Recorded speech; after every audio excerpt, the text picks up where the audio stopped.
Bismillahirrahmanirrahim. Elhamdülillahi Rabbil alemin. Rabbimize şükürler olsun. Uca Allah'ın salamı, salavatı Peygamberimiz sallallahu aleyhi ve sellem, onun əhl-i beyt, əshabların üzerine olsun.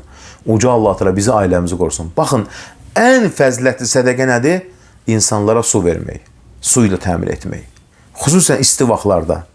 Subhanallah. Afdalus sədəqa. En fəzilətli sədəqə nədir? En üstün sədəqə nədir? Sağ yürümə. Yəni birinin suya ehtiyacı var, su quyusuna ehtiyacı var, su çəkməkdə problemi var. Yardım eyle. Subhanallah. Bakın deyir Peygamberimiz sallallahu aleyhi ve sellem, su, bir insana su vermeyi sədəqəsindən daha üstün bir nədir? Sədəqə yoxdur. Mən həfrə məən. Bakın bir insan quyu qazıyarsa, su çəkərsə, o sudan deyir, ciğeri olan bir şey içərsə, yani insan, cin, kuş, heyvan, ona göre nedir?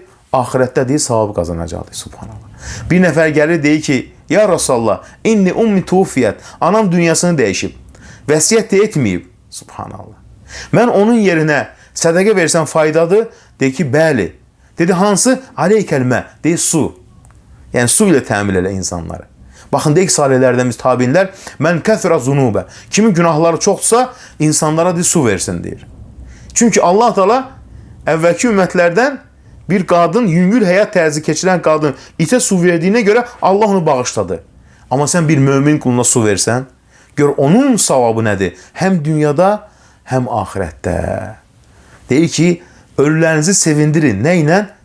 Bu dünyada insanlara, dirilere su vermeyle. Yani insan dünyasında yaşayan atasının yerine kuyu kazıyabilir, su çekebilir.